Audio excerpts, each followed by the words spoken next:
नमस्कार दोस्तों, मैं मनोज पर आप सभी को हमारे चैनल में फिर से एक बार स्वागत है। मैं उम्मीद करता हूं कि आप लोग बहुत ही अच्छे होंगे।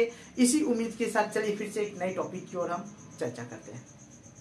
जी हाँ दोस्तों, आपने फेरो सबमर्ज्ड अर्थ फार्नेस में काम किया है और अभी भी कर रहे हैं। तो फेरो सबमर्ज्ड अर्थ फार्नेस में सेल का टेम्परेचर एंड बॉटम का टेम्परेचर हम कैसे देखते हैं। सेल का टेम्परेचर एंड बॉटम का टेम्परेचर जो हमारे कंट्रोल डेस्क में पैरामीटर में लगा हुआ रहता है, तो हम इसमें किस तरह से, किस फंडा से, किस लॉजिक से हम सेंसर को लगाते हैं ताकि हमारा बॉटम का टेम्परेचर हमारे कंट्रोल डेस्क तक पहुंचता है। ओके दोस्तों, तो चलिए इसी टॉपिक के ऊपर में आज हम डिस्कस करेंगे और यह देखेंगे कि हमारे जो फेरो सबमर्ज्ड अर्थ फार्नेस है जिसका हम बॉटम का टेम्परेचर लेते हैं, उसमें हम किस तरीके से सेंसर को लगाते हैं और सेंसर को लगाने के बाद हमारे कंट्रोल डेस्क तक किस तरह से इसका सब कनेक्शन आता है, जिसकी सहायता से हम टेम्परेचर देख पाते हैं कि हमारा सेल का टेम्परेचर कितना है, बॉटम का टेम्परेचर कितना है। तो सबसे पहले इंपॉर्टेंट क्या है दोस्तों कि नॉर्मली तो आजू बाजू जो सेल है ना, उस सेल का टेम्परेचर तो मानकर चलिए कि कोई भी हम सेंसर एक लगाएं, थर्मोकपल सेंसर हो या नॉर्मली कोई भी सेंसर हो, है ना, जिससे हम टेम्परेचर, जिसकी सहायता से हम टेम्परेचर को रीड कर पाते हैं या देख पाते हैं। कोई भी सेंसर लगाए, सेल तो चारों तरफ से है, लेकिन सबसे टफ क्या हो जाता है, बॉटम। बॉटम में हम किस तरीके से बॉटम का टेम्परेचर हम किस तरीके से वहां पर इंस्टॉलेशन करते हैं, किस तरीके से हम सेंसर को डालते हैं, चलिए इसके बारे में हम आपको एक छोटा सा डायग्राम बनाकर समझाते हैं। तो जैसा कि आप लोग जानते हैं दोस्तों, सेल इस तरह से रहता है ना, सेल इस तरह से एक सेल रहता है। ओके, इस तरह से एक सेल रहता है ना, इस तरह से एक सेल बना हुआ रहता है और इस सेल में, सेल के आजू बाजू पूरा वाटर सर्कुलेशन होते रहता है। सेल में क्या रहता है दोस्तों, यहां पर इस तरीके से इस लाइन में कार्बन पेस्ट पूरा फिलिंग हुआ रहता है, कार्बन पेस्ट फिलिंग रहता है। ब्रिक्स रहता है, जो ब्रिक्स हीट को एब्जॉर्ब करती है, हीट में ब्रिक्स काम माने अच्छे तरीके से काम करती है। उस ब्रिक्स की सहायता से पूरा लाइनिंग किया हुआ रहता है, इस तरह से लाइनिंग किया हुआ रहता है ब्रिक्स की सहायता से, है ना।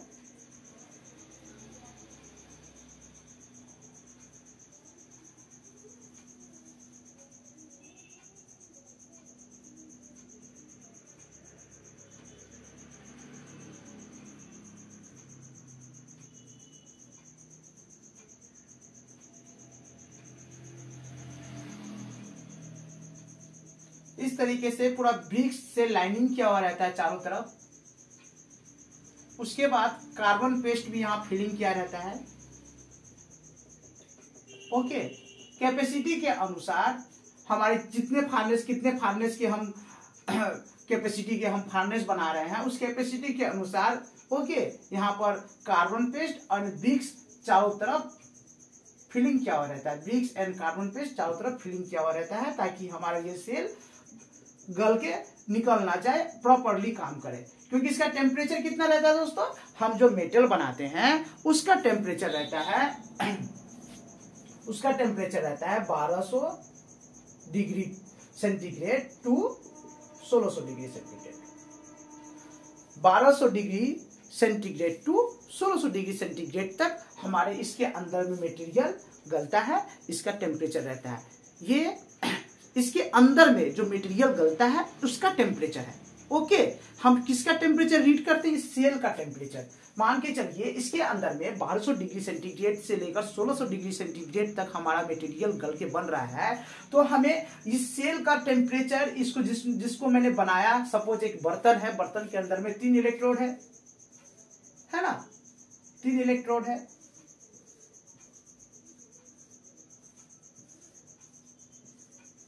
E1, E2, E3, ये 3 इलेक्ट्रोड है। ओके, सपोज यहां पर पूरा पेस्ट फिलिंग किया हुआ है, पूरा चारों तरफ पेस्ट ब्रिक्स से पूरा एकदम लाइनिंग किया हुआ है, ठीक है, लाइनिंग किया हुआ है। और यहाँ पर रॉ मटेरियल जो हमने जिस टाइप की मेटल हम बना रहे हैं, सिलिकॉन मैग्नीज बना रहे हैं, तो सिलिकॉन मैग्नीज की मटेरियल, फेरोक्रोम बना रहे हैं तो फेरोक्रोम की मटेरियल, ओके, मैंगनीज बना रहे हैं तो मैंगनीज की मटेरियल, जो हम प्रोडक्ट कर रहे हैं, जिस ग्रेड की प्रोडक्ट हम कर रहे हैं उस ग्रेड की प्रोडक्ट की यहाँ पर मटेरियल डाला हुआ है, प्रोसेस हो रहा है, मटेरियल गल रहा है। ओके, इस कंडीशन में होता क्या है दोस्तों कि हमारा यहाँ पर 1200 डिग्री से लेकर 1600 डिग्री सेंटीग्रेड तक टेम्परेचर में इसके अंदर में अपना काम कर रहा है, प्रोसेस कर रहा है। तो ये सेल को हमको इस सेल को एब्जॉर्ब करने के लिए हमें यह देखना पड़ता है, ऑब्जर्वेशन करना पड़ता है कि हमारा सेल का टेम्परेचर तो ठीक है ना, सेल का टेम्परेचर तो ज्यादा नहीं हो गया। तो सेल का टेम्परेचर इसलिए देखना पड़ता है, इसलिए जरूरी हो जाता है, नेसेसरी हो जाता है कि सपोज मानकर चलिए कि सेल की टेम्परेचर को मैंने ऑब्जर्वेशन नहीं किया, प्रोसेस वाले हो या कोई भी हो, तो उससे क्या होगा ना, बहुत बड़ी एक्सीडेंट हो जाएगी। इसीलिए इस सेल को टेम्परेचर को, इसका इंपॉर्टेंसी कहाँ हो जाता है, सबसे मेन होता है बॉटम का। ये हमारा क्या है, बॉटम पार्ट। ये क्या है, हमारा बॉटम पार्ट है, माने नीचे का पार्ट है। ये हमारा क्या है, चारों तरफ का बॉडी का पार्ट है। ओके, ये सेल हो गया हमारी, ये सब क्या है, सेल हो गया। ओके, ये सेल हो गया। तो बॉटम का टेम्परेचर का बहुत ज्यादा इंपॉर्टेंसी हो जाता है। इसलिए हो जाता है कि दोस्तों की हीट आपका नीचे नीचे प्रोसेस हो रहा है ना, आजू बाजू क्या हो रहा है, हीट जितना ऊपर जाएगा ना, इस जितना ऊपर जाएगा हीट थोड़ा कम हो जाएगा, लेकिन हीट तो नीचे में जब मटेरियल पिघलती है तो पिघला हुआ मेटल भारी हो जाता है, तो नीचे रहता है, तो सबसे ज्यादा हीट यहाँ पर जनरेट होता है। तो हीट जब जनरेट होता है तो इस सेल को बचाने के लिए हमें हमेशा टेम्परेचर का ऑब्जर्वेशन में रखना पड़ता है कि हमारा सेल का टेम्परेचर किस तरह से है। अब यहाँ पर हम लगाते हैं किस तरह से दोस्तों, चलिए हम आपको बताते हैं। बॉटम का टेम्परेचर में कोई भी सेंसर हो, या थर्मोकपल सेंसर हो, आर टाइप हो या के टाइप हो, जिसके लगाने का फंडा क्या है दोस्तों, यहाँ पर जैसे ही जिस टाइम लाइनिंग करते हैं ना, पेस्टिंग लाइनिंग करते हैं ना, ब्रिक्स लगाते हैं ना, तो सबसे पहले तो नीचे तो ब्रिक्स तो मैंने लगा ही दिया। यहाँ से एक एसएस का पाइप, ओके, मान के चलिए ये हो हमारा पेस्टिंग हो रहा है, नीचे एकदम लास्ट नीचे में पेस्टिंग, उसी तरह उसी टाइम एक पाइप इंस्टॉलेशन कर दिया जाता है, एक पाइप इंस्टॉलेशन कर दिया जाता है। ओके, एक पाइप इंस्टॉलेशन कर दिया जाता है। ओके, यहाँ पर सपोज 3 इलेक्ट्रोड है, 3 इलेक्ट्रोड के लिए 3 एक सेंटर, मतलब 3 4 5 सेंसर आप लगा सकते हैं बॉटम के अंदर। नीचे में आपको चारों तरफ से बॉटम का टेम्परेचर मेजर करने के लिए, देखने के लिए आप 4 सेंसर या 5 सेंसर इस तरीके से ओके, इस तरीके से एसएस का पाइप इंस्टॉलेशन कर दिया जाता है कि हम ज्यादा अंदर तक डाल नहीं सकते। ज्यादा अंदर तक डालेंगे तो क्या होगा ना, मानकर चलिए कि ज्यादा अंदर तक डालेंगे तो ये क्या हो जाएगा, बहुत ही पतला हो जाएगा। फिर इसके ऊपर हमें पेस्ट वगैरह फिलिंग करना है, फिर इसके ऊपर हमें ब्रिक्स वगैरह फिलिंग करना है।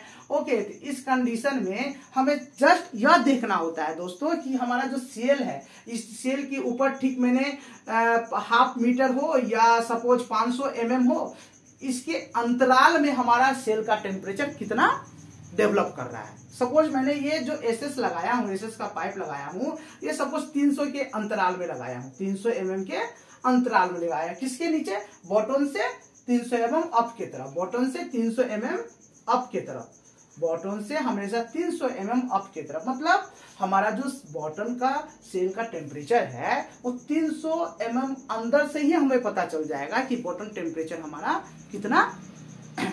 कितना आ रहा है, और यदि ज्यादा आ रहा है तो हम उस हिसाब से सावधानी बरतेंगे, है ना, उस हिसाब से हम सावधानी बरतेंगे। चलो भाई, हमारा बॉटम टेम्परेचर बहुत हाई हो गया है, इसका मतलब ये पेस्ट जो हमारा डैमेज हो गया है, ब्रिक्स जो इसके अंदर में मैंने लगा कर रखा हूं ये डैमेज हो गया है। अब फिर से फार्नेस को पूरा खाली कर रीलाइनिंग करना पड़ेगा। फिर से फार्नेस को खाली कर रीलाइनिंग का मतलब फिर से ये जितने पेस्टिंग किया हुआ है, ब्रिक्स लगा हुआ है, सबको तोड़कर हटाना है, नया करके पेस्टिंग करना है, रिलाइनिंग करना है। यही रीजन है दोस्तों कि यहाँ पर टेम्परेचर का ऑब्जर्वेशन बहुत ज्यादा इंपॉर्टेंट हो जाता है। ओके, अब यहाँ पर देखिए 300 mm के अंतराल में मैंने एसएस का एक पाइप लगा दिया। ओके, एसएस का एक पाइप लगा दिया 300 mm के अंतराल में।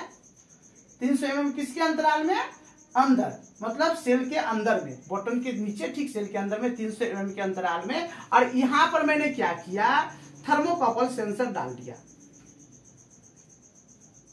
यहां पर इसके अंदर में थर्मोकपल सेंसर डाल दिया। 1 2 3 4 सपोज 4 सेंसर मैंने चारों तरफ से बराबर हिस्सा को एरिया को कवर करते हुए मैंने 4 सेंसर लगा दिया। 4 सेंसर से मेरा चारों तरफ का जो नीचे का बटन का एरिया है वो चारों तरफ मेरा कवर हो गया। इस 4 सेंसर, अब मान के चलिए कि हमारा अंदर में 1200 डिग्री से लेकर 1600 डिग्री तक के अंदर में हलचल हो रही है, टेम्परेचर का हलचल हो रही है। तो ये बॉडी जो हमारा है सेल है या बटन है, इसके बाहर तक टेम्परेचर यदि फैलेगी, यदि मान कर चलिए कितना भी अच्छा से लाइनिंग या पेस्टिंग किया हुआ है तो कहाँ कितना तक आएगी। सपोज मान के चलिए गर्म होगा, पेस्टिंग गर्म होगा, विक्स गर्म होगा, तब जब यहाँ तक आएगी। यदि अच्छा लाइनिंग रहेगा तो ये टेम्परेचर हमें ज्यादा से ज्यादा टेम्परेचर हमें 100 या 150 के आसपास मिलेगा, 100 या 150 डिग्री सेंटीग्रेड तक मिलेगा।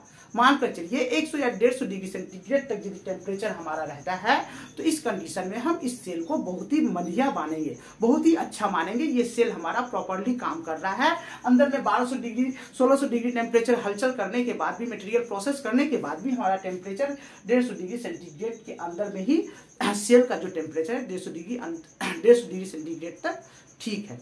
ओके, मतलब माना जाएगा कि 150 डिग्री यदि टेम्परेचर है इसका तो चलो सेल ठीक है हमारा, चलेगा, इससे ज्यादा नहीं हो रहा है, चलेगा। ओके, अब इस सेल को प्रोटेक्शन के लिए क्या करते हैं दोस्तों, यहाँ पर हमें बाहर से नेचुरल एयर फोर्स करते हैं, ठीक है, नेचुरल एयर फोर्स करते हैं। टेम्परेचर मानकर चलिए कि ज्यादा डेवलप हो रहा है, 200 300 400 डिग्री सेंटीग्रेड तक आ रहा है, नेचुरल एयर फोर्स किया जाता है। सेल के चारों तरफ वाटर सर्कुलेशन होता है, सेल के चारों तरफ वाटर सर्कुलेशन होता है, ठीक ना। वाटर सर्कुलेशन का एक डिजाइन बना हुआ रहता है, यहाँ पर डबल लेयर करके इस तरह से पाइप का चैनल देकर पूरा डिजाइन बना हुआ रहता है। उसके अंदर में वाटर सर्कुलेशन होता है, इसके अंदर में वाटर सर्कुलेशन होता है। वाटर सर्कुलेशन की क्रिया को हम बढ़ा देते हैं। एयर फोर्स, सपोज टेम्परेचर हमारा ज्यादा हो गया तो एयर फोर्स की क्रिया को भी बढ़ा देते हैं। एयर की फोर्स, जो नेचुरल एयर फोर्स हम डाल रहे हैं सेल में, उसको भी हम प्रेशर को हाई कर देते हैं। ओके, इस तरीके से सपोज नीचे में 4 मैंने एसएस का पाइप डाला, यहां से मैं 4 सेंसर लगाया। सेंसर अब किस टाइप के लगाते हैं, यहाँ पर टेम्परेचर हमको कितना रीड करना है, मैक्सिमम 200 300 400। अब के टाइप थर्मोकॉल, ओके, के टाइप थर्मोकपल, ओके, के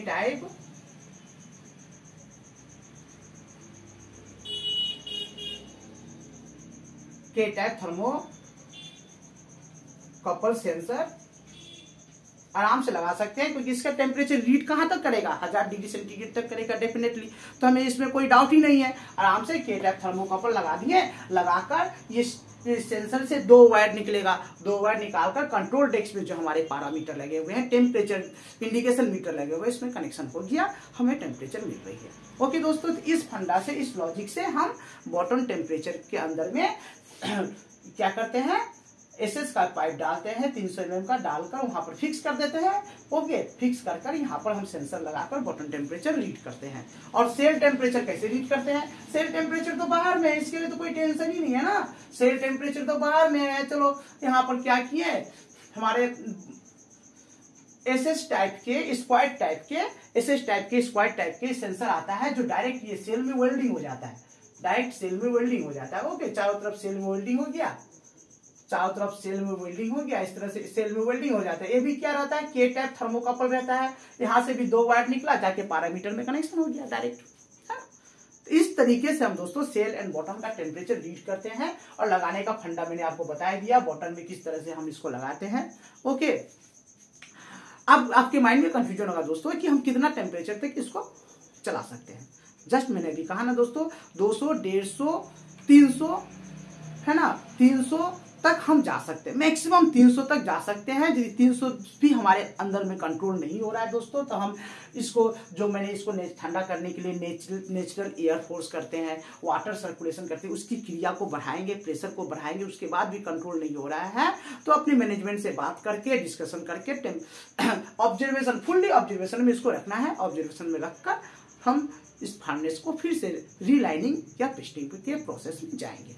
ओके, तो उम्मीद करता हूं दोस्तों ये वीडियो आप लोगों को काफी अच्छा लगा होगा। इसी उम्मीद के साथ आज की क्लासेस को मैं समाप्त करता हूं। और आप लोगों से रिक्वेस्ट करता हूं दोस्तों कि हमारे वीडियो को लोगों तक शेयर करें। ओके, खुद भी देखें, भाइयों को दिखाए, तो इसी उम्मीद के साथ आज की क्लास को मैं समाप्त करता हूँ। नमस्कार।